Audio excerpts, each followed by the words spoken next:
ભારે વરસાદના કારણે મુંબઈ નજીક પાલઘર ટ્રેક પર પાણી ભરાઈ ગયા। પાલઘર રેલવે ટ્રેક પર પાણી ભરાતા રેલવે વ્યવહાર ખોરવાયો છે।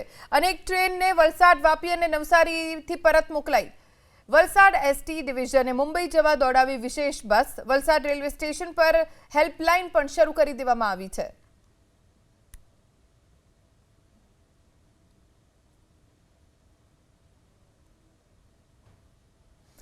तो भारे वरसादना कारणे रेलवे व्यवहार प्रभावित थयो छे। मुंबई तरफ जती ट्रेन ने परत मोकलवामां आवी केम के रेलवे ट्रेक पर पाणी भराई गया छे। पालघर ट्रेक पर पाणी भराता अनेक ट्रेन ने परत मोकलवामां आवी। तो महाराष्ट्र और दक्षिण गुजरात में भारे वरसादथी ट्रेन व्यवहार प्रभावित थयो छे। पालघर और सफाला रेलवे स्टेशन पर ट्रेक पर पाणी भराई गया। रेलवे ट्रेक पर पाणी भराता अमदावाद मुंबई रेल व्यवहार ने असर थई। 2 कलाकथी वापी थी मुंबई वच्चेनो ट्रेन व्यवहार खोरवायो छे। अनेक ट्रेन निर्धारित समयथी मोडी दौड़ी रही है। ट्रेक परथी पाणी ओसर्या बाद रेल व्यवहार चालू थशे। ट्रेन व्यवहार खोरवाता अनेक मुसाफरो रजड़ी पड्या। वापी रेलवे स्टेशन पर योग्य व्यवस्थानो अभाव जोवा मळता मुसाफरोमां रोष जोवा मळ्यो। अमारा संवाददाता ब्रिजेश शाह पासेथी जानकारी मेळवीशुं। ब्रिजेश, पालघर में ट्रेक पर पाणी छे, अमदावाद मुंबई रेलवे व्यवहार खोरवायो छे, विगतो शुं छे ट्रेन ने लईने? સૌપ્રથમ તો જે પાલઘરમાં ટ્રેક ઉપર પાણી ભરાવાની ઘટનાને લઈને વહેલી સવારથી મુંબઈ તરફ જતી કેટલી ટ્રેનોને અલગ અલગ સ્થળે રોકી દેવામાં આવી છે અને હવે ત્યાંથી જ પરત થશે। જેવી રીતે કે કર્ણાવતી એક્સપ્રેસ પણ હવે વલસાડથી જ પરત થનાર છે। આવી ઘણી ટ્રેનો હવે મુંબઈ ન જઈને વચ્ચેથી જ પરત થશે। પરંતુ મહત્વની બાબત એ છે કે જે રીતે આ ઘટનાક્રમ થયો, યાત્રિકો ખૂબ અટવાયા હતા। વાપી રેલવે સ્ટેશનની હાલત ખૂબ ગંભીર હતી, કારણ કે ત્યાં બીજી 5 ટ્રેનો પણ ઊભી રહેતી હોય છે, જે આગળ ન જતા લોકો ત્યાં જ ઉતરી ગયા હતા। ત્યાંથી કોઈ પહેલા વૈકલ્પિક વ્યવસ્થા થઈ નહોતી, પરંતુ વલસાડ ખાતે તાત્કાલિક ધોરણે સાંસદ ધવલ પટેલ દ્વારા આ બાબતે જાણકારી મેળવાઈ હતી અને તુરંત બસ ડેપોને જાણ કરાઈ હતી। તો એક હેલ્પ ડેસ્ક સેન્ટર વલસાડ ખાતે જોવા મળ્યું હતું।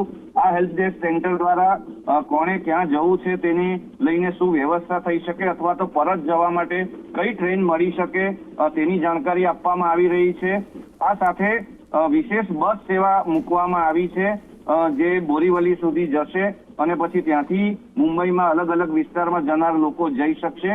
આ પ્રકારે વલસાડ ખાતે આ સુવિધા ઊભી કરવામાં આવી છે। નાના બાળકો સાથે જે યાત્રિકો અટવાયા હતા તેઓને સ્થાનિકો દ્વારા મદદ પણ કરાઈ રહી છે। મહત્વની બાબત એ છે કે જે રીતે સતત ટ્રેનનું એનાઉન્સમેન્ટ થઈ રહ્યું હતું, ઘણા લોકોએ આગળ જવાનું જ ટાળ્યું હતું। વલસાડ વાપીથી જે લોકો જવા માંગતા હતા તે લોકોએ આજરોજ જવાનું જ ટાળ્યું હતું અને ટ્રેનો જે છે એ ત્યાંથી જ ફરી પરત હાલ થઈ રહી છે। જી આભાર બ્રિજેશ જાણકારી આપવા માટે।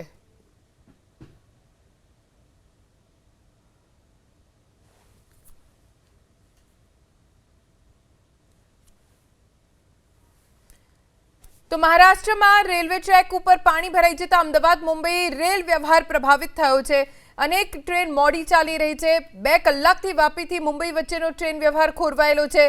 केटलीय ट्रेन जे दक्षिण गुजरातथी महाराष्ट्र तरफ जई रही हती तेने परत मोकलवानी फरज पड़ी है। ट्रेक पर पाणी ओसर्या पछी ज रेल व्यवहार चालू थई शकशे। घणी बधी ट्रेन मोडी चाली रही है। अनेक मुसाफरो रजड़ी पड्या छे। वापी पर रेलवे स्टेशन पर हेल्पलाइन पण शरू करवामां आवी छे, जेथी करीने कोई मुसाफर क्यांय पण रजड़ी पड़े तो तेओ गंतव्य स्थाने केवी रीते जई शके छे तेना वैकल्पिक रस्ता मेळवी शके। महाराष्ट्र और दक्षिण गुजरात में खूब ज वरसाद है और परिणामे आव्युं छे के रेल व्यवहार खोरवाई गयो छे।